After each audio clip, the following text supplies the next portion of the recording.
ప్రకాశం జిల్లా పోరుమామిల్లా పట్టణంలోని doctor Prasad hospital 50 ఏళ్ల వైద్య సేవల పయనాన్ని పూర్తి చేసుకున్న సందర్భంగా ఆదివారం ఘనంగా స్వర్ణోత్సవ వేడుకలు నిర్వహించారు. ఈ కార్యక్రమానికి ముఖ్య అతిథులుగా ఎమ్మెల్సీ డీసీ గోవిందరెడ్డి హాజరయ్యారు. ఈ కార్యక్రమాన్ని జ్యోతి ప్రజ్వలనతో ప్రారంభించి హాస్పిటల్ స్థాపకులు కీర్తిశేషులు డాక్టర్ ప్రసాద్ చిత్రపటానికి పూలమాల వేసి ఘనంగా నివాళులర్పించారు. ఈ సందర్భంగా ఎమ్మెల్సీ గోవిందరెడ్డి మాట్లాడుతూ డాక్టర్ ప్రసాద్ హాస్పిటల్ ప్రజలకు అందిస్తున్న సేవలు ప్రశంసనీయం.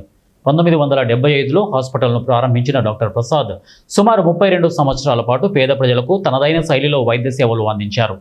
ఇప్పుడు ఆయన వారసులైన డాక్టర్ కళ్యాణ చక్రవర్తి, డాక్టర్ మృదుల ఈ సేవలను కొనసాగిస్తున్నారు అని తెలిపారు. ఒక టీవీ అంటే శరీర దారుఢ్యం అదంతా కూడా చాలా అందంగా ఉంటారు ఆయన వ్యక్తిగా కూడా. కాబట్టి ఓహో డాక్టర్ అంటే ఇలా ఉండాలి కదా అని చదువుకున్నోళ్ళు కానీ విద్యార్థులు కానీ ఆయన ఒక స్ఫూర్తి ప్రదాత కూడా.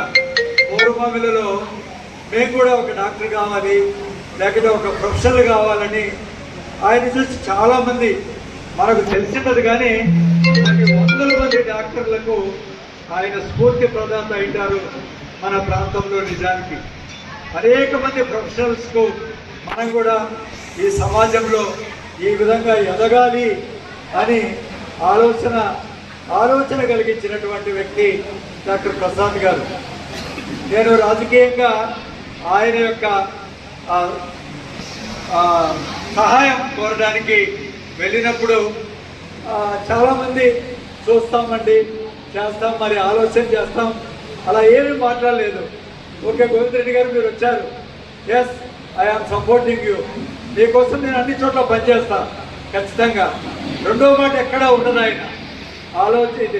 అంటే చాలా క్విక్ డెసిషన్స్, చాలా కరెక్ట్ డెసిషన్స్, ఏదో తడబడేటువంటి మనస్తత్వం కాదు.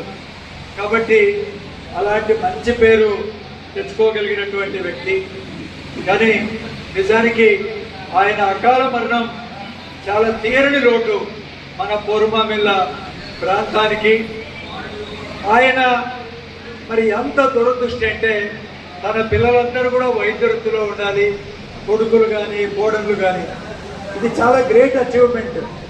మనము ఇంత ప్రతి ఒక్కరిని కూడా ఆ విధంగా తయారు చేయడం అనేది, ఆ విధంగా ఆలోచన చేసి తయారు కావడానికి మరి వాళ్ళ యొక్క ధనాన్ని కాలాన్ని వెచ్చించాల్సినటువంటి అవసరం ఉంటుంది. అవన్నీ కూడా చేసినటువంటి వ్యక్తి. వాళ్ళందరూ కూడా పెద్ద ఎత్తున రాణించారు. ఇంకొక గొప్ప విషయం కూడా, వాళ్ళందరూ కూడా ఎండీలు, పెద్ద